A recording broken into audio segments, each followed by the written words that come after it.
del mundo.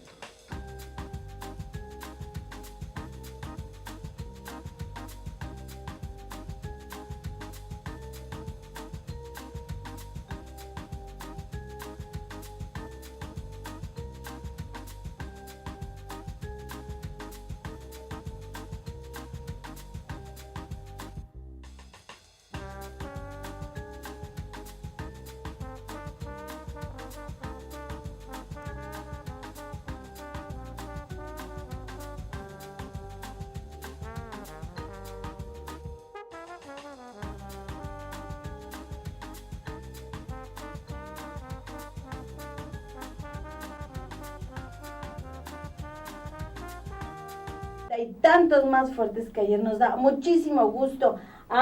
Mercedes Ávila. Bueno, para los cuates es Meche Ávila. Meche. Yo soy Kiki Ferriz de Con. Nos da muchísimo gusto conectarnos una vez más aquí a 50 y tantos. Más fuertes que ayer. Más fuertes que ayer. Y bueno, pues para aquellos amigos, como dice Meche, aquellos amigos que se han conectado por primera vez, déjenme decirles que 50 y tantos más fuertes que ayer ha sido creado, es un proyecto que juntas, tanto Meche como una servidora, somos comadres de corazón, hemos creado para ustedes, para tocar esos corazones de esos hombres, de esas mujeres que están en nuestra edad, tal vez un poco más jóvenes, tal vez un poco más grandes o mucho más grandes, pero que es el principio de una segunda etapa de nuestra vida, que todavía tenemos mucho, Meche, que dar, ¿no? Mucho que dar, mucho que aprender, y por qué no ocuparnos de reinventarnos. Y precisamente la revista www.50ytantos.com.mx la van a estar viendo cómo se renueva y se renueva, porque eso es lo que hacemos de manera permanente en esta nueva etapa de la vida. Claro. Entonces... No, y además déjame decirte, perdóname que te interrumpa, no, dime. Déjenme decirles otra muy buena noticia. Aquellas personas que también pues han seguido la trayectoria de la revolución del intelecto en ferriz.com, ahora ya pueden meterse a ferriz.com, darle un clic a un botón que tenemos ahí que dice 50 y tantos más fuertes que ayer, y esa es nuestra nueva noticia también. Y hay otra nueva noticia. Por favor, en el sitio hay un lugar donde dice contacto. Los temas que les interesen, quieren mandarnos algún escrito, algún pensamiento, una sugerencia, un comentario, este sitio es de todos nosotros. Y ahora sí, hoy es un día también muy especial. No, sí, bueno, pero vamos a hacer la rutina, ¿qué te parece? Me parece. A mí me gusta mucho pedirle a Meche, que lo hace maravillosamente bien, de presentar a nuestro entrevistado. Estamos de gala, como siempre, todos los jueves de 5 a 6 de la tarde, siempre tenemos algo que darles, y Meche está preparadísima para decirnos el tema y quién es nuestro grandísimo invitado. Yo creo que es un honor, un verdadero placer tener aquí con nosotros en el estudio a nada menos que Víctor Gutiérrez, un maravilloso escultor. Ahorita les voy a decir todo lo que ha logrado su obra, pero el tema de hoy es arte, herencia y vida. Eso es lo que vamos a hablar con Víctor. Queremos que lo conozcan por dentro, por fuera. Lo vamos a voltear. Lo vamos a voltear. No vamos a dejar para arriba. Nada. Tenemos una hora para estar con él, ¿no? Sí, todo, lo vamos a conocer de todo a todo. Él nace el 9 de noviembre de 1950 y es autor de más de 2,000 obras públicas y otras más de caballete, las cuales han sido admiradas en galerías en Estados Unidos, en Irlanda, en Holanda, en Francia, en China, en Puerto Rico, en Colombia, en El Salvador. Poco a poco, a lo largo del programa, van a estar viendo las imágenes. No saben a quién tenemos aquí.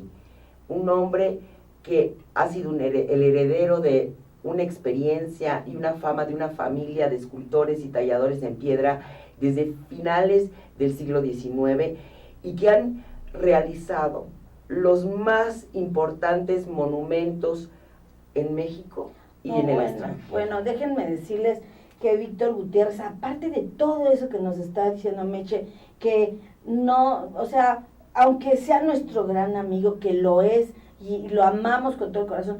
De veras que la obra de Víctor Gutiérrez, es interminable. Es interminable y además ha plasmado su sensibilidad, su conocimiento, su experiencia y esencia. Y es en permanente evolución, y eso es maravilloso, y justamente de eso queremos platicar también con este maravilloso hombre.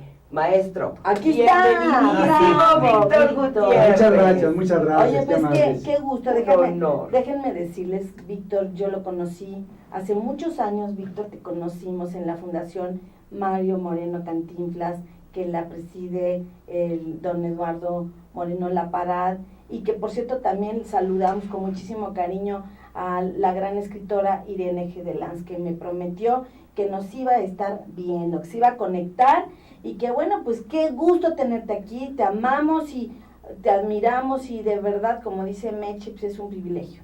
Pues muchas gracias, es un honor estar presente con este auditorio selecto, porque después de los 50 viene mucho más. Hay experiencia, hay una perspectiva de vida, pero sobre todo hay unas posibilidades inconmensurables. Ya no hay que gestar el patrimonio, ya está hecho, ya no hay que obedecer a tal y cual para peinarse, vestirse y hacer. No, estamos la auténtica libertad, desatarse a tiempo, y yo creo que es el momento. Los 50 y más son los más fabulosos de nuestra vida. Ay, Oye, Víctor, pues ya, ahora sí que ya nos dijiste en tan poquitas palabras este tema, tocar. Nosotros queremos, Meche y yo hemos querido tocar, entonces es hombres y mujeres que están en esta maravillosa etapa, que creo que así lo debemos de ver. Fíjate, Víctor, que estábamos platicando contigo, que hay muchas personas y que la misma sociedad percibía que las personas de 50 y tantos en adelante ya éramos ancianitos, ya no había, estábamos respirando tiempo extra. ¿Y qué era lo que nos estabas comentando? Que estabas diciendo, hace algunos años el llegar a los 40 o a los 50 ya era un mérito. Ahora se ha alargado la vida, el promedio de vida. ¿Y qué es lo que sucede con nosotros, no? Que de repente ya no nos habíamos programado para vivir estos años extras.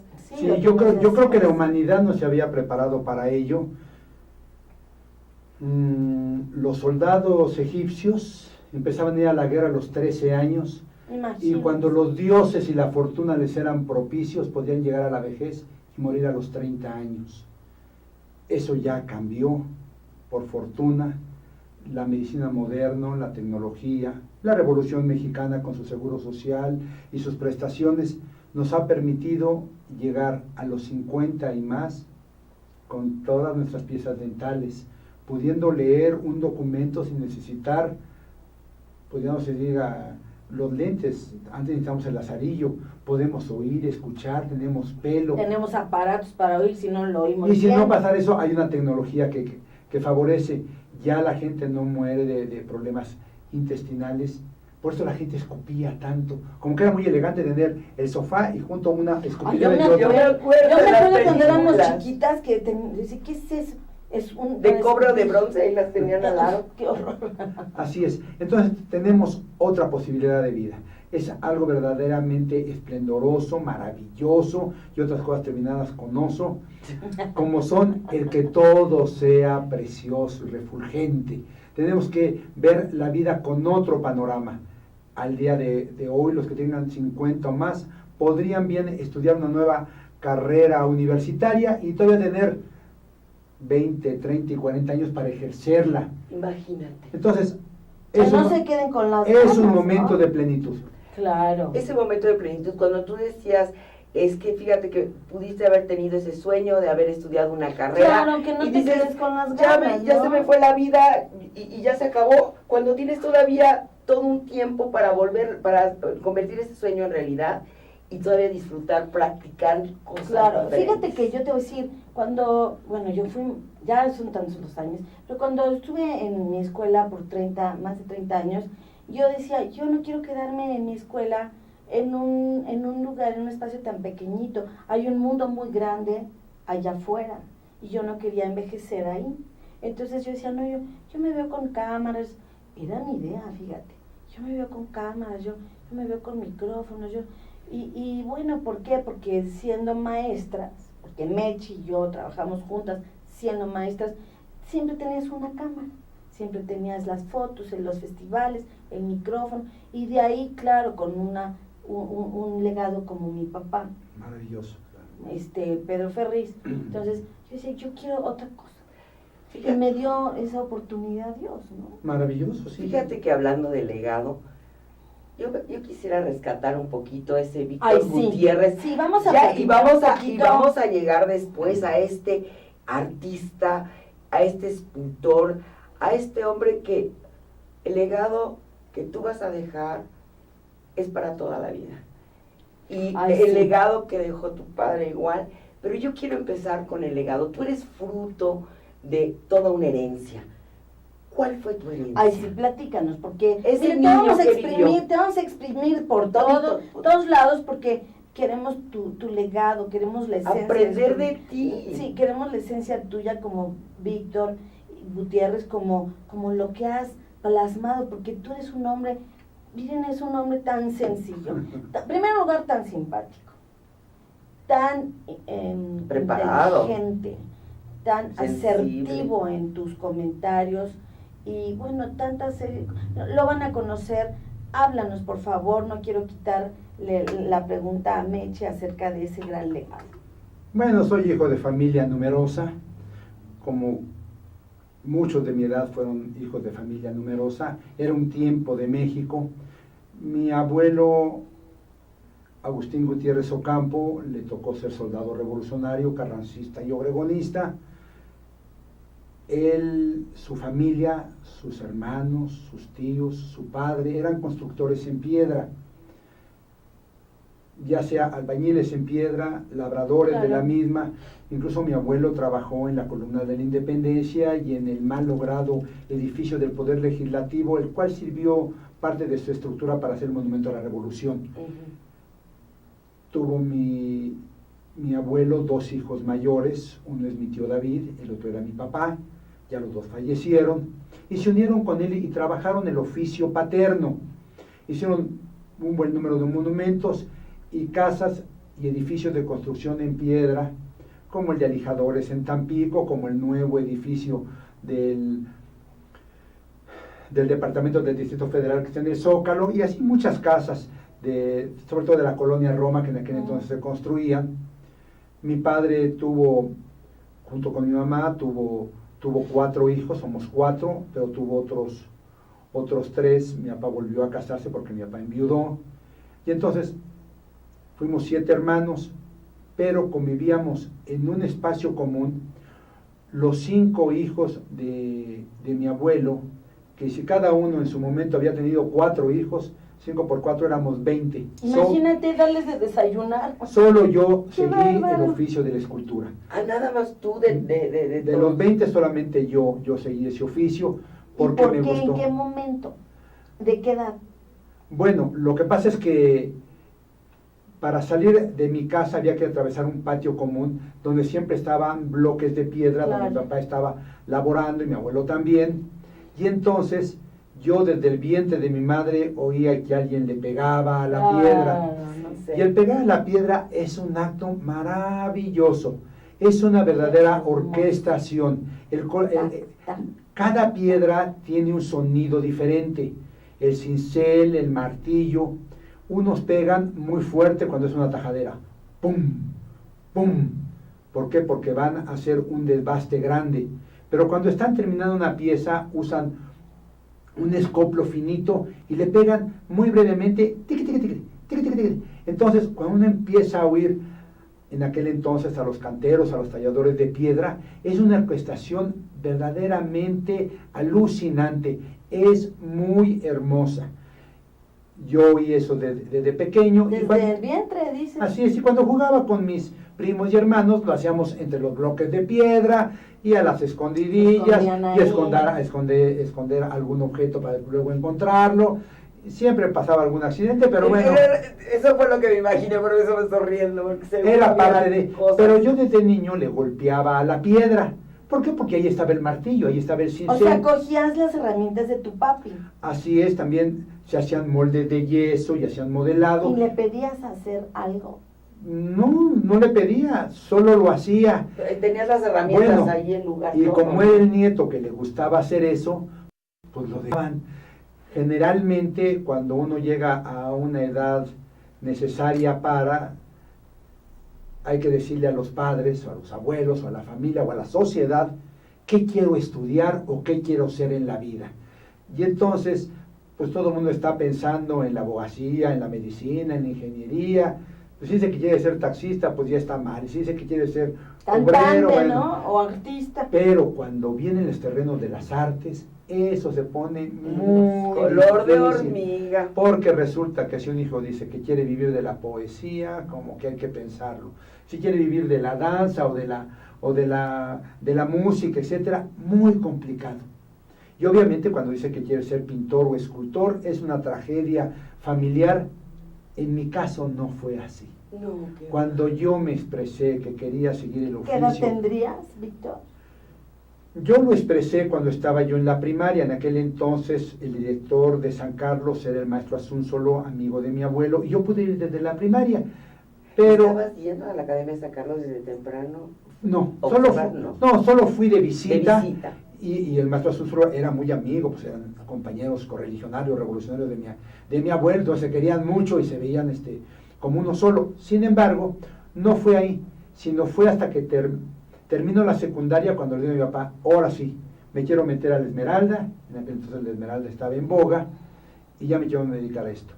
Mi papá pidió una asesoría y le dijeron, mire Joaquín, si es posible que su hijo estudie la preparatoria y si puede tener una carrera universitaria, mejor.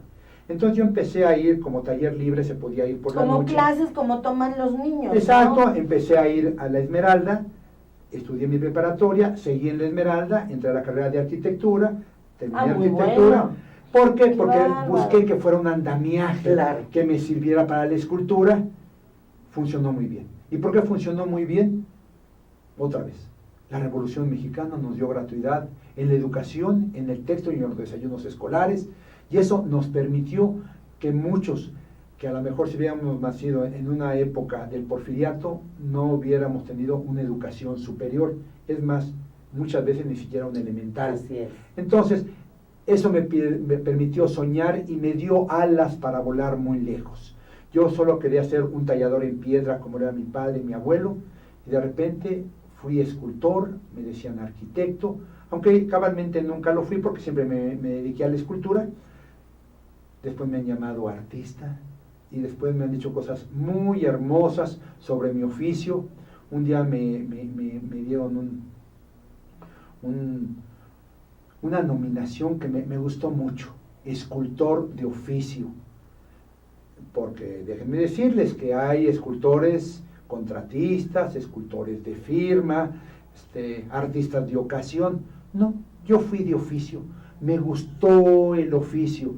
Desde niño estuve en la fundición, desde niño estuve en la talla en piedra, conozco el oficio, me gusta, me apasiona, y yo quiero invitar al público que esté viendo 50 o más, que se una a este equipo, porque lo único que se requiere para ser escultor es embarrarse. ¿Qué quiere decir esto? Embadurnarse las manos con este material maravilloso que es el barro, que es la tierra y el agua. Si de algo estamos hechos es de ello, y entonces tener un nuevo lenguaje, un lenguaje plástico que puede ser la escultura. Oye, qué maravilla. Fíjate que nos estaban diciendo, bueno, fuera de cabina nos decía Víctor, que la gente de esta edad, lo que me gustaría que lo repitieras, Víctor, que la gente de esta edad debe de irse por las artes, ¿verdad? Yo creo que hay otro... Que es una opción, ¿no? Sí, hay momentos en nuestra vida. Yo creo que hay momentos donde hay que ser muy pragmático, tener muy bien los pies en el suelo. ¿Por qué? Porque hay que tener el patrimonio, hay que pagar el pediatra, la renta, la tarjeta, el coche, bla, bla, bla. Sí, muchas veces la colegiatura. Entonces, eso hace que la gente tenga que ser pragmática y ni modo, trabajar tiempos extras y sábados y domingos, pues para llevar a la casa. Pero esa es la primera etapa, ¿no? Pero ahí estamos en la primera Ahí se etapa, acabó, ya no ya. necesitamos pediatras, Sí, a menos que tengamos nietos. y aparte, combinado, bueno, con la vanidad. También Eso. somos jóvenes, lucir bien, vestirse de una forma adecuada, tener tal vez un coche, una propiedad, pero van pasando los años y uno tiene un carácter más reposado, no más débil, no más enclenque, no más falso. Yo tengo 63 años cumplidos, tengo amigos 10 años mayores y corren maratones de 150 kilómetros. Sí. Y son ciclistas. Me encuentro ¿no? un amigo y le digo, oye, ¿sigues corriendo? Sí, dice, la semana pasada fui a un maratón. Híjole. ¿Y de cuánto? De 150. ¿Ustedes se lo imaginan? Dice, lo hice en 30 horas de corrido. Híjole. Un hombre de más de 70 años que hace eso, no es un Superman. Es un hombre del siglo XXI que tiene 50 y más y que puede hacer eso. Entonces, a todos nuestros amigos que nos escuchan, están en el momento, si les gusta otra profesión, la pueden estudiar y van a tener todavía suficiente tiempo para ejercerla y encontrar una plenitud, lejos ya de las vanidades y lejos ya pues de la ingencia del mundo que nos obliga a también. Si quieren volver a una juventud, porque estoy haciendo escultura, estoy haciendo pintura, estoy escribiendo libros, o estoy haciendo cualquier oficio. Estoy tomando oficio. francés. Sí. Estoy tomando inglés. Claro. ¿No? ¿Saben qué? Pueden comerse el mundo a puños, pero van a tomarse los puños más sabrosos del mundo. Fíjate que tú hablabas de ese deleite. Estábamos platicando hace rato y tú decías, en estas edades... Esa fue como que nuestra primera entrevista, ¿verdad? Sí, como que fue, sí, no, Sí, nos dejó a embelesadas. mí me hubiera gustado haber tenido nuestra cámara, ahí estábamos ahí platicando los tres, tan bonito, ¿verdad? Muy rico, porque él hablaba de que en esta etapa de vida, si bien esa vanidad y toda esta energía que tenemos en esta primera etapa de vida es muy importante, esta segunda etapa, esas mismas cosas, cuando las tienen vives, otro sabor, ¿no? Las vives con otro sabor. Tú hablabas de sabores, hablabas de deleite. ¿Qué sucede o qué debería de suceder? Porque no todos tenemos esa visión de alegría y de gozo, porque hemos pasado por muchas cosas. ¿Qué es lo que sucede? ¿Qué tenemos que hacer en esta segunda etapa de vida, Víctor? Con esos sabores y ese deleite. El que estábamos hablando del chile en nogada. Claro. ¿Verdad? Miren, cuando uno es joven, amigos. pues uno quiere comer en cantidades importantes, además lo requiere el cuerpo. Sí, comes Y y no nos- engordas. Y miren, yo recién en la semana me prepararon unos chiles en nogada tan ricos. Hablando de eso, ya hablando ¿verdad? de... Y ¿saben qué? Yo los había probado hace muchos años, pero por primera vez deleité, Claro. sentí no solo el sabor, sino el color, el aroma de la nogada, la dulzura de los granitos de granada, que son exquisitos. Ay, sí, que El los color muerdes. truena. El color, la presentación, el relleno, sentir el acitrón crujiente. Bueno, Ay, ya hizo se me antojaron. algo maravilloso. Sí. Y a lo mejor no es que no me hubieran gustado antes. Lo que pasa que ahora sentí algo más importante, sentí la cultura, sentí más a México. Los chiles en nogada son México. Me gusta la numismática y tengo una bonita colección, no cara, pero bonita. Uno puede tener una buena colección en México sin que sea muy costoso. Claro, paulatinamente la va uno teniendo.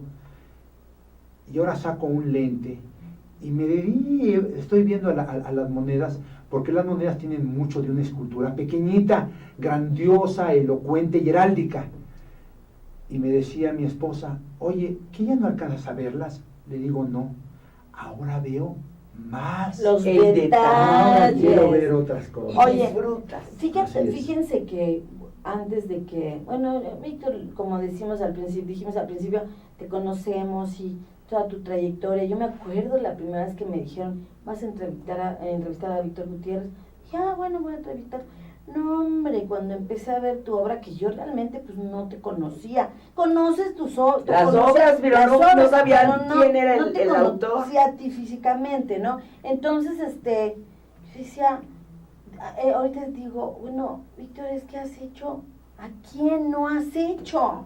Ahora espérame, porque va a haber un corte ahorita, y antes de que Víctor empiece a hablar de estos monumentos, de estas esculturas maravillosas que está haciendo, nos vamos a un corte. Vámonos a un corte y regresamos. No se vayan. Sigan aquí con nosotros en 50 y tantos más fuertes que hay. Así es.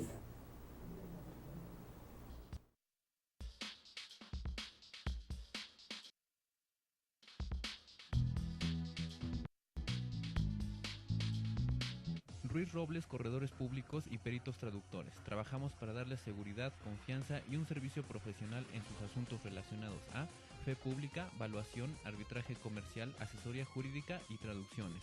Para nosotros lo más importante es su satisfacción, brindándole además la asesoría jurídica necesaria en su negocio, con un equipo de profesionales capacitados para prevenir y resolver situaciones de riesgo en su empresa.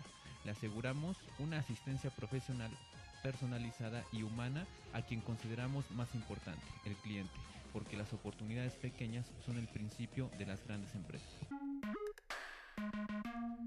Durante 7 décadas, Deiman ha desarrollado una amplia gama de colorantes, saborizantes y productos semipreparados que satisfacen los requerimientos de la industria de alimentos, así como las necesidades y gustos de los clientes y consumidores a nivel nacional e internacional.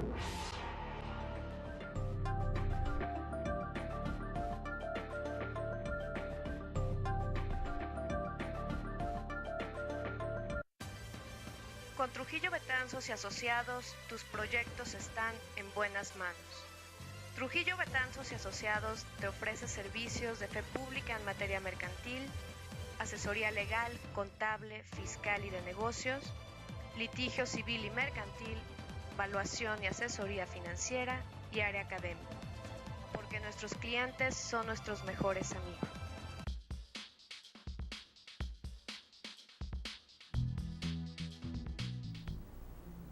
Continuamos aquí platicando con el escultor Víctor Gutiérrez. Estamos Meche Ávila y una servidora, Kiki Ferriz de Con, hablando para aquellas personas que se acaban de conectar. Meche, estamos hablando de estamos hablando de tantas cosas. Ahorita le decíamos a Víctor, es que tienes una narrativa, tienes un don, aparte de otros dones que tienes, Víctor, que lo que hablas tú acerca del chile en nogada, de cómo ver los colores, la nogada, cómo la palpas, cómo de chiquito te creaste en un mundo de las piedra, sensaciones. Pláticas, narras maravillosamente bien. Y bueno, estábamos hablando de todos. Bueno, vamos a empezar yo creo los monumentos, ¿no, Meche? Ay, sí, por favor, llévanos de la mano a estos monumentos maravillosos que sin saber que eras tú y queremos gritarle al mundo, es este hombre quien ha hecho esos maravillosos monumentos. Muchas gracias. Bueno, antes que nada quiero decir que la escultura también es cultura. Claro, por supuesto. Muy buen eslogan, la escultura también es cultura. Es cultura, claro sí. Que sí. Y bueno, para hacerlo, hay dos formas de verlo. Hay lo que es la escultura en sí y lo que es un monumento. Por decir algo, ejemplo, la Catedral Metropolitana, ella por sí sola, toda es un monumento y tiene una serie de esculturas intrínsecas a su construcción. Así nos pasa, no solo la escultura, no solo el monumento es una sola escultura o unas cuantas de ellas, todo ello va a formar el monumento y para eso necesitamos hacer esculturas. Ya es en el siglo XX cuando realmente la escultura penetra los espacios habitados. Antiguamente solo se había usado para los exteriores, porque cuando entra a espacios habitados forma parte de una decoración. En la actualidad la gente puede tener una escultura en algún lugar de su casa. En tu casa. Incluso lo destaca con una luz importante y ya no forma parte del todo, sino que forma el punto y el foco de opinión. Especial. Exactamente. Los monumentos obviamente son piezas escultóricas de gran formato que sirven para que se vean en perspectiva y muchas veces representan gestas heroicas, representan entusiasmo por alguno que otro personaje básicamente de la historia o simplemente decorativas. Se puede pensar que sea de las dos formas y si aparte tienen un plus de corte artístico, que la gente conserve una pieza porque es una obra de arte. El ejemplo es el caballo de Carlos IV, es una figura ecuestre muy importante, la más importante que ha creado la humanidad, más importante que el condottiero Colleoni del Verrocchio que está en Venecia, o Gattamelata de Padua que está en Italia. Resulta que tanto el Gattamelata de Donatello como el Colleoni, los dos que lo hicieron, son maestros, uno de Leonardo y otro de Miguel Ángel. Fíjate, entonces, fíjate. Si no me creen ahí, consulten al barón de von Humboldt, y él aseveró que es la figura más importante ecuestre que ha gestado la humanidad. Wow. Y entonces la conservamos no por el personaje que represente, que a lo mejor no sería tan querido en estas tierras, pero sí por su valor artístico. Así es. Por Eso favor, es lo importante. por favor, tengan el respeto. Así es, En porque fin. me la han movido. Tiene problemas. En fin. Exactamente. Pero, y yo creo que si tiene que estar en manos, tendría que estar en manos de un profesional. En fin, no ando buscando chamba, pero... No, pero sí, no es por tendría que nada, ser- pero es esa. Pero el monumento, entonces, tiene un gran formato y la escultura, sí, efectivamente, modelar una cosa en plastilina es escultura. Pero ya la escultura con mayúscula y con una perspectiva más importante, sí es un oficio complejo. Cuidado, de las artes plásticas es el que es un tanto cuanto más rebelde hacia su creador. Sí. Las esculturas pegan, dan de patadas. De repente uno pasa, ¡ay, ya me pegó! ¡Ay, ya me pateó! Claro. Para cargarlas tiene un gran esfuerzo. Oye, y desde que ves la piedra, o sea, que dices, aquí voy a hacer, no sé, al conín, cuando hiciste conín. Claro, entonces la piedra tiene proporciones importantes, si no se cuida uno machuca. Que y ves se- el y se tamaño acaba- y dices, este bloque me sirve. Manejamos una escala importante, tenemos una figura pequeña que la vamos a modificar de escala, entonces ya tenemos sus Ya. proporciones a un tamaño mayor y requerimos la ayuda del hombre, de más hombres. Generalmente es así. No aunque trabajas solo. no tenemos un equipo importante, dependiendo del tipo de obra, que nos podemos sumar en un momento dado y después quedarnos con un equipo base para seguir nuestro oficio cotidiano, pero es completamente alcanzable. Sí, es importante subirse al andamio, es importante pegarle a la piedra y sacarse una ampolla. De repente, El peligro, pues. y de repente no da un esforzón muy fuerte la fibra de vidrio, o se puede uno quemar con el bronce. Te que hay salta que- en el ojo algo. Pues hay que fundirlo a 2200 grados centígrados. Imagínate. Pero ¿saben qué? A los que nos gusta la escultura, mientras más rebelde es el material y mientras más difícil es hacerlo, más nos fascina ¿Les la gusta el realización. reto? Sí, nos gusta el El reto. reto. Yo diría que para hacer la escultura hay que ser tan joven como el tener 55 años y más. La juventud está aquí, ya se inventaron las máquinas, las herramientas para moverlo, para que nuestra fuerza física se multiplique enormemente y podemos también tener el concurso de otros hombres.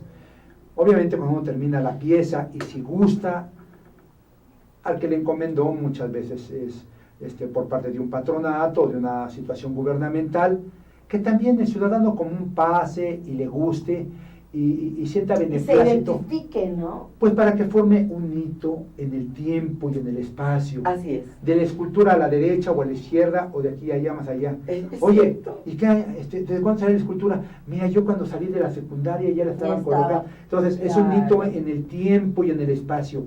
Y si nos gusta y nos regocijamos, no quiere decir que todas, también vendrán unas generaciones futuras y a lo mejor van a retirar pues las que no eran tan agraciadas, pero van a consagrar a aquellas que aunque en su momento hayan sido piezas muy sencillas, van a decir, esta pieza dentro de su sencillez, muchas veces obras tempranas de los escultores dicen, esta ingenuidad es la que realmente le da un carácter sublime a la pieza. Entonces, tenemos la oportunidad de hacerlo.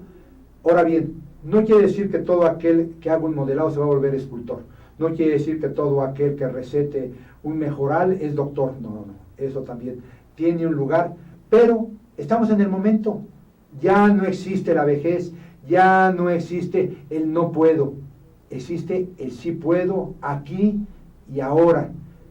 Únanse a la escultura. Es un bello oficio. Decían que la pintura, los que se dedican a las artes plásticas, somos una capa milimétrica de la sociedad. Los que hacemos escultura somos una capa milimétrica de esa capa milimétrica. Fíjate que yo estaba pensando, y te estás hablando, te veo como un Miguel Ángel Buonarroti en su tiempo.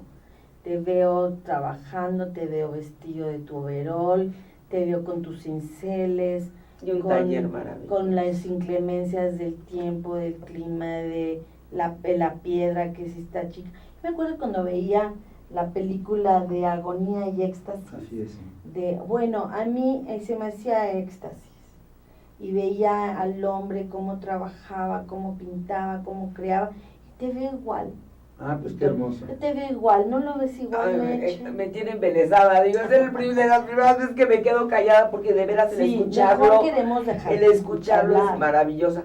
Pero déjame decirte, caminamos por la Ciudad de México, los alrededores, qué monumentos puedo gritar a mis hijos, pues de México, y a todo el mundo, y de México y de toda la República y de fuera. Sí, bueno, pero la Ciudad de México. Sí, claro. Les puedo dar una pequeña ruta. Danos una ruta virtual. A ver, escuchen. A ver, digamos que estamos en Polanco, en Campos Elíseos, frente a un hotel que se llama El Presidente. A la entrada hay un danzante ahí de 4 metros, precioso, en bronce, que representa la danza de la pluma de Oaxaca, una de las entrañables danzas de México, es de conquista, y el que está bailando y tiene el corazón aquí, ese es el Moctezuma. En fin, caminamos luego uno hacia el norte por la avenida Insurgentes y llega uno un poquito antes de llegar a la estación Indios Verdes. Hay un parque muy grande donde ahora, que es mi parque, le di hospedaje a los Indios Verdes, porque pobrecitos, pues, nos vieron errantes durante casi un siglo, y hay un parque dedicado al mestizaje, a la unión de dos culturas, porque tiene esculturas, hay un monumento central que representa una patria al final, pero abajo están dos guerreros, uno hispano, uno mesoamericano, y dos manos que se unen como pues símbolo de una amistad que tenemos, porque hay una herencia innegable. Hay una fuente con las 3 danzas más importantes del mundo antiguo mexicano, como es la danza del venado, la danza del quetzal y la danza de la pluma. Hay un audiorama a la canción mexicana, y representando la cultura hispana hay una fuente que está dedicada a la obra de Cervantes, con un Quijote y un Sancho Panza. Seguimos más hacia el norte, digamos que vamos rumbo a Querétaro. Llegamos rumbo a Querétaro y está el Panteón Jardines del Recuerdo, donde hay un Cristo de 33 metros de altura, son 100 pies de altura, y es un poco más porque desplanta la pieza en un pedestal de 8 metros. Entonces es una pieza muy importante, de más de 900 bloques de 1 metro cuadrado por superficie de escultura. Es una pieza similar en tamaño, pero es labrada en piedra. ¿Qué tal nuestro invitado? Como el Cristo del Corcovado. Sigue uno caminando hacia Querétaro, y a la altura de Tepeji del Río, cuando empieza Hidalgo, hay un Hidalgo en la ruta 2010, y ahí viene un regaño, porque resulta que se llamaba Ruta 2010, y por todas las carreteras de México le pusieron Ruta 2010. La única escultura a Hidalgo, el padre de la patria, el bicentenario, no hubo nadie que le fuera a poner un foco, ni me llamaron para que se viera de noche, para relimpiarla o hacerle un arreglo floral. Eso es Es una verdaderamente... verdadera Bueno, lástima. eso no, ¿sabes qué pasa? Que a veces nuestros gobernantes no tienen visión. Ni valores, o No, sea, en ese sentido, es ¿cómo, que cómo no hay valorar cultura. ese tipo de No, cuestiones? Entonces la gente puede llegar... cultura, Sí. ¿dónde está? La gente puede llegar por la autopista y se lo va a encontrar ahí glorioso, Sí, es glorioso. Lo conocemos. valiente y lleno de entusiasmo porque nacía una nueva patria con este padre que es don Miguel Hidalgo. Tiene su antorcha en la mano Wow. y está muy valeroso, en la otra mano tiene las cadenas Sí, rotas de la está esclavitud, precioso. y es una pieza de 12 metros de altura que desplanta a 6, así que son casi 20 metros de altura, que la gente lo va a ver y no hay forma de que no lo vea, si pasa de día, si pasa de noche, ni un foco le pusieron. Pero Entonces, qué Foco. triste. Escuchen. Escuchen porque necesitamos que Sí. Alguien ese que tipo nos de está cosas. escuchando. y ya estaba hecho y no había que gastarle un clavo, pero bueno, esa es otra historia. Llegando a Querétaro tenemos al Indio Conín, que es muy fácilmente de verlo porque es una Está colina enorme. y está en la parte alta, y tanto de regreso de Querétaro como de ida a esa entidad encontramos glorioso al Indio Conín. Tiene una pirámide. Conín es un indígena que... ¿Cuál es la historia de él? La historia de Indio Conín es un indio chichimeca que se une a la nueva posibilidad de vida que traían los hombres del otro lado del océano y se convierte en don Fernando de Tapia. Es el constructor del famoso acueducto Ya, de Querétaro. que de la zona que se llama La Cañada lleva el agua a la ciudad de Querétaro. Entonces es muy importante y por eso pusimos ahí al Indio Conín. Seguimos bueno, en Querétaro hay un monumento, no es de mi autoría, el autor, el proyectista es don Juan Olaguibel, el que hizo la Diana Cazadora, pero lo construyó mi papá en el Cerro de las Campanas. Wow. Mi papá, don Joaquín Gutiérrez. Ahí está, abajo está una capilla donde supuestamente fue ejecutado Maximiliano Miramón y Mejía, y en ese orden, porque el que estaba al centro era Miguel Miramón, que era otro buen mexicano, pero tenía otro pensamiento acerca de lo que era bueno para la patria. Yo le tengo mucho respeto, también fue de los niños héroes, por supuesto. Y está el monumento a Juárez, es un monumento también de 16 metros que desplanta a 5 de altura, entonces es un monumento muy importante. Ese es de mi papá, ese lo construyó él. Seguimos hacia Guanajuato, y llegando a Guanajuato tenemos unos mineros a la entrada. ¿Cómo no? Con barreta, con una barra y un martillo. Sí. Esas son de mi autoría. Entramos a la calle subterránea. Qué recorrido, ¿no? Y saliendo del subterráneo, que en algún tiempo eran pues las cloacas pues sí, era el albañal de la ciudad de Guanajuato, que ahora ya después hicieron otro más abajo, pero están los arcos y es una cosa muy hermosa, muy evocadora. No tiene olor feo, sino que al contrario nos huele a solera, nos huele a prestigio, nos huele a historia. Y saliendo de esa calle subterránea está una figura ecuestre a Quijote y Sancho Panza, porque Guanajuato, como ninguna otra ciudad ni del mundo ni de España, está dedicada a la obra de Cervantes. Claro. Entonces hay un Quijote y Sancho Panza, la figura más grande mide 5.50, ese es de mi autoría, y frentito hay el Teatro Cervantes y hay un Cervantes, Miguel de Cervantes Saavedra, de mi autoría, y como a 100 metros enfrente de una calle ahí está el Museo Iconográfico del Quijote, y a la entrada del Museo Iconográfico hay un Quijote también de mi autoría que recibe a todo mundo. En fin. Nada más caminando hasta todos los seguimos por la República. Ya vámonos más para arriba. Podríamos llegar, por ejemplo, a Goliat, Texas, en Bahía de Espíritu Santo. Ahí nació un hombre que es un prócer al cual lo admiramos y queremos mucho. Dijo una bonita frase: los mexicanos de esta generación nacimos libres, así nos conservaremos o moriremos en la demanda. Se llamaba Ignacio Zaragoza. Wow. Nació en Goliat, Texas. No era tejano, pero es que Texas era Coahuila. Exactamente. Claro, sí, era así Coahuila. es. Y bueno, hay varios en la Unión Americana. Recientemente es en noviembre del 2012, junto con el escultor Mario Rendón, un gran amigo y también un virtuoso de la plástica, hicimos conjuntamente una escultura de 6 metros de un peleador americano, de un boxeador, se llamaba Rocky Marciano. ¿Cómo no? ¿Cómo no? Campeón Wow. de peso completo, y la llevamos a Brockton, Massachusetts. ¿Quién te la pidió? Eso me lo pidió el Consejo Mundial de Boxeo, porque mira. cumplía, el Consejo cumplía 30 años. ¿Y cómo te contactaron, Víctor? Bueno, por medio también de mi amigo Mario Rendón, un escultor maravilloso, estupendo, fue director de la Esmeralda, a la que yo fui alumno. Él fue, sí, porque no es tan grande, pero años después él fue director de esa escuela. Ahora se encuentra en la ciudad de Colima, también en la directiva de la Escuela de Artes Plásticas de la Universidad de la entidad. Y con él la hicimos y llegamos allá. Tuvimos la suerte de conocer también a una de las joyas vivientes de México, que era don José Suleimán, ¿sí? Un hombre querido que tiene...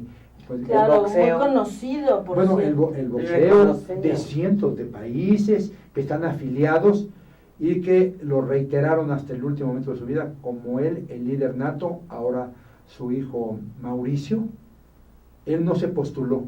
Yo estuve en el lugar, estuve en el Camino Real, vinieron de más de 100 países representantes y todos se pararon y dijeron: yo postulo a Mauricio Suleimán. Wow. Y menciona por el Suleimán legado de su papá. Sí, y además porque lo había acompañado en diferentes gestiones y creen que es el hombre adecuado. Son hombres mexicanos, nacidos en Ciudad Victoria, Tamaulipas, maravillosos. Y bueno, me encomendaron esa pieza. En Brockton, Massachusetts, quedaron maravillosos, estupefactos. Rocky Marciano había peleado 49 peleas en su vida, 6 de campeonato del mundo.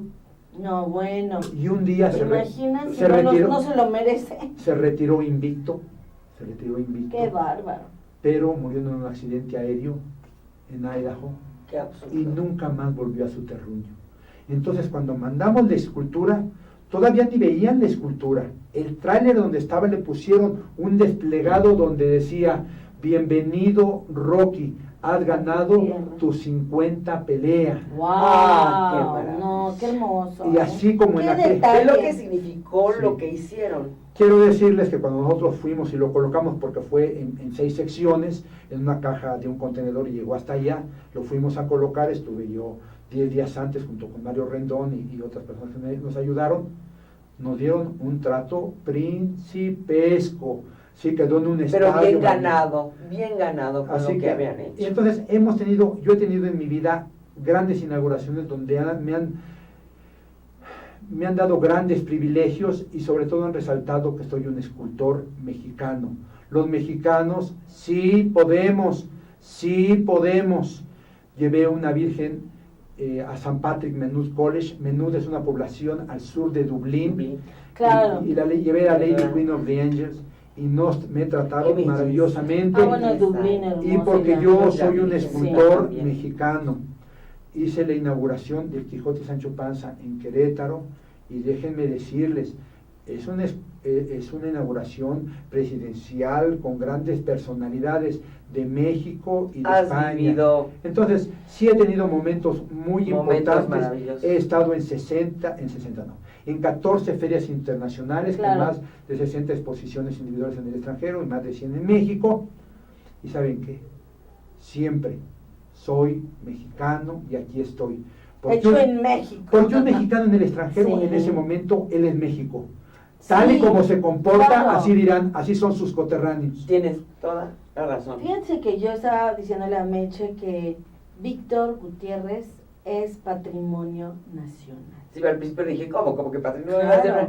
es Claro. un patrimonio Él, nacional vivo. Vivo. ¿Por qué? Por lo que estamos oyendo, Víctor, por lo que estás narrando, por lo que has vivido. Porque fíjate, haces a Benito Juárez, estudias su vida, haces a Hidalgo, estudias su vida, haces al Indio Conini. O sea, no nada más es hacer la obra, es conocer No, y su tiene una personalidad. pasión por nuestra historia y Eso nuestra me gusta, mexicanidad. claro. Pero aparte yo tengo que, nos faltan muy poquito tiempo para terminar, pero yo sí quiero resaltar que Víctor no solamente es esta persona apasionada, talentosa, experimentada, que ama su país y lo grita en donde se pare, es también un amante y un respetuoso de la mujer. y no, en, bueno, en sus esculturas, ahí sí, las has resaltado a las mujeres mestizas, desde tehuanas, otomíes, oaxaqueñas, veracruzanas. Claro. Platícanos de esas esculturas. Ya te vimos en los grandes monumentos. La próxima vez que vamos recorran a tener que hacer una todo segunda esto, parte porque no nos va a dar tiempo. No, yo creo que nos vamos a tener que ir con él viajando y que nos explique vamos todo de monumento en monumento. Pero sí es cierto, tiene razón Meche, o sea, tú has resaltado a la mujer y tienes un aprecio muy especial por ese género. ¿Qué nos dices? Miren, yo tuve la suerte de no ser chilango, pero de nacer en el Valle de México. Igual que mi abuelo y el abuelo de mi abuelo habían nacido en el Valle de México y se habían dedicado a la talla en piedra. En tal suerte yo no soy chilango, yo soy oriundo del Valle de México y me tocó estar en el lugar neurálgico de esta gran patria, donde convergían gentes del interior del país, y entonces yo pude ver mujeres mexicanas de muchos tipos, no solo oaxaqueñas o chapanecas o del norte o del occidente o de la Huasteca, da igual. Pero tuve una madre, tuve una abuela, tuve hermanas, y ¿saben qué? Vi la evolución de la mujer, no solo de México, del mundo. Yo sostengo que la mujer, con todo su potencial, fue descubierta en la segunda mitad del siglo XX. Es hasta los años 50 cuando la mujer puede votar. Así es. Los movimientos del Women Liberation en los Estados Unidos son a finales de los 60 y los 70. Es muy reciente. O sea, tenemos una mujer nuevecita de paquete, que me tocó vivirla y tenerla con una pareja sensacional, que es mi esposa Maruca, y que la amo profundamente, y si volviera a nacer me volvería a casar exactamente con la misma mujer. Así es. Y entonces eso para mí es sensacional. Entonces he hecho una escultura que evoca a la mujer mexicana, pero con sus tradiciones, con su historia, con su folclore, y ¿saben qué? No hace nada. Simplemente es mujer, no tiene que cargar un canasto o vender algún producto o tener que lidiar con una prole numerosa. Simplemente ella solita, la mujer mexicana, hermosa sí, yo la veo hermosa. El modelo, el mejor modelo y la mujer más hermosa que yo puedo encontrar para hacer mis esculturas es la primera dama que pasa enfrente de mi taller y vestida con un traje mexicano, inmediatamente ella lo reconoce y se transforma en algo especial. Yo invito a las mujeres de México que tengan su rebozo, por lo menos un rebozo. Ay, qué maravilla. Porque lo van a poder usar, es un telar de cintura, los hacen a mano, no los hacen con fábrica. Entonces, a la fecha lo siguen haciendo así. Orgullo. Entonces, tengan su rebozo, se puede tener su huipil, etcétera. Yo no les digo que se vuelvan professional mexicans, que esa es otra historia, pero sí se conviertan, porque vivimos un siglo XX y una problemática social de nuestro tiempo, del siglo XXI, pero tenemos tradiciones, y la tradición se llama México, y ¿saben qué? Somos la cultura madre de América, somos Mesoamérica, que nos entre en la cabeza, porque nosotros estamos aquí y ahora. ¿Y saben dónde nací? ¿Y dónde nacieron muchos de los que me están oyendo? Donde el águila paró y su estampa dibujó en el lienzo tricolor. ¡Wow! Bueno, qué palabras. En mi gallo, yo... No. De veras, creo que el rescate de ese orgullo, entre otras cosas que tenemos que rescatar en esta segunda etapa de la vida, es, ya estuvo bueno, está bien que seamos parte de un mundo globalizado, pero somos ciudadanos del mundo como mexicanos. No, y hay nuestras raíces, o sea, nuestras raíces, ya te lo estoy leyendo, nuestras raíces, Víctor, nuestras raíces, nos las estás recordando, y los olores, los sabores, los monumentos, pues no sé, todo el arte, la historia a través del tiempo, ¿no? México es un país rico, ¿no? Y qué privilegio, qué honor, Víctor. Creo que la gente no puede pedir más. Has dado lecciones de vida, nos quedamos cortos. Sí, nos quedamos cortos. Lecciones de arte, de cultura, de historia, de pasión. Meche, pues a mí me gustaría, hay dos cosas que me gustaría antes de despedirnos rápidamente.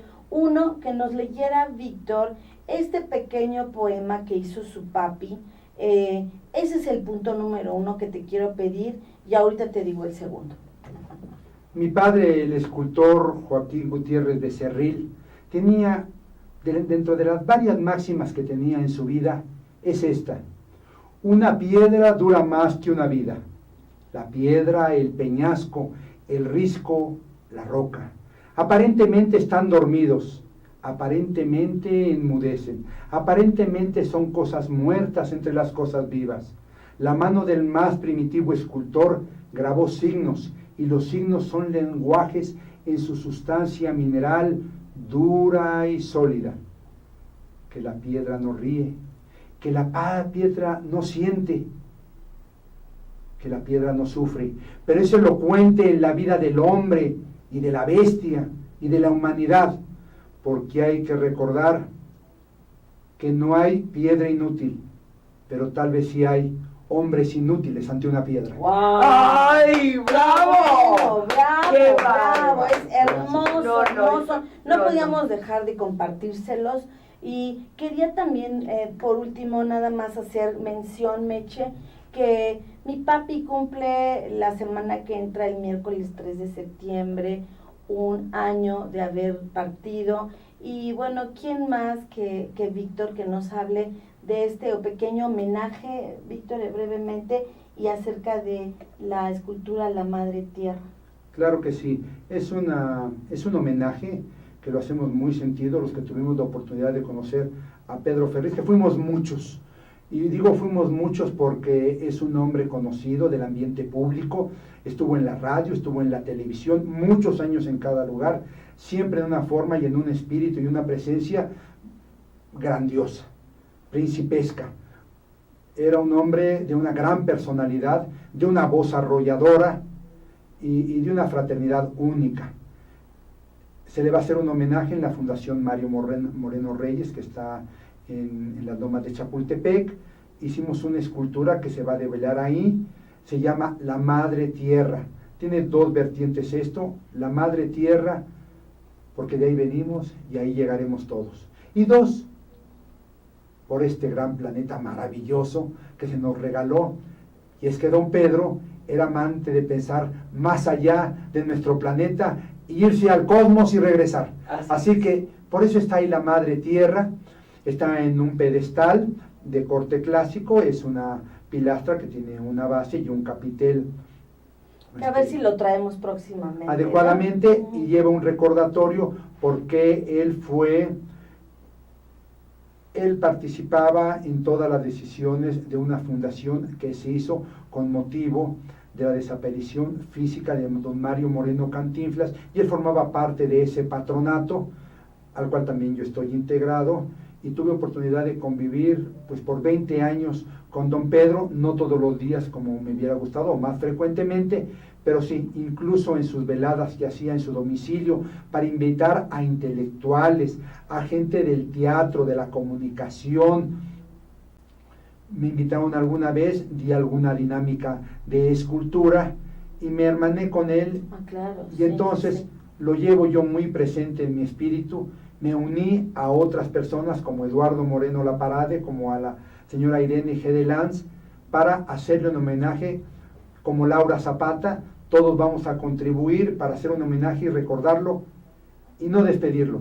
Decirle que está con nosotros hoy y siempre. Claro, muchísimas gracias, Víctor. Pues ya nos tenemos que despedir, desafortunadamente, Víctor. Es un privilegio, a nombre de 50 y tantos más fuertes que ayer, a nombre de Meche, a nombre mío, que hayas estado con nosotros.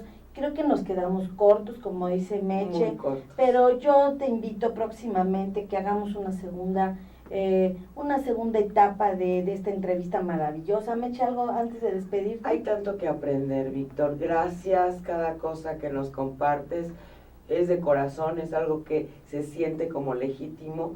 Así que lo único que quiero decir es gracias por recordarnos el valor de ser mexicanos, de tener esta oportunidad de volver a vivir y de seguir creando cosas. Claro. Muchísimas gracias por tu mensaje, Víctor. Y bueno, pues los invito a que no se desconecten de Aztele TV. Nuestro siguiente programa se llama Foro Fusión. Y bueno, pues aquí nos veremos de aquí 8 días en 50 y tantos, más fuertes que ayer, 5 a 6 de la tarde, todos los jueves.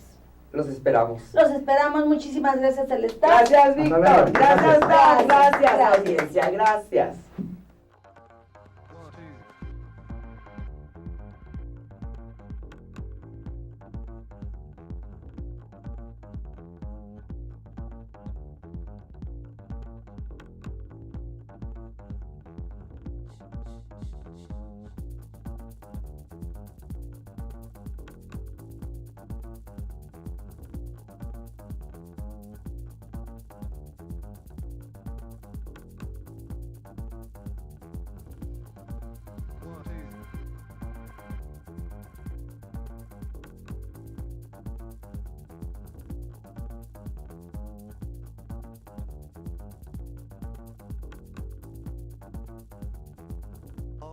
Colors are changing.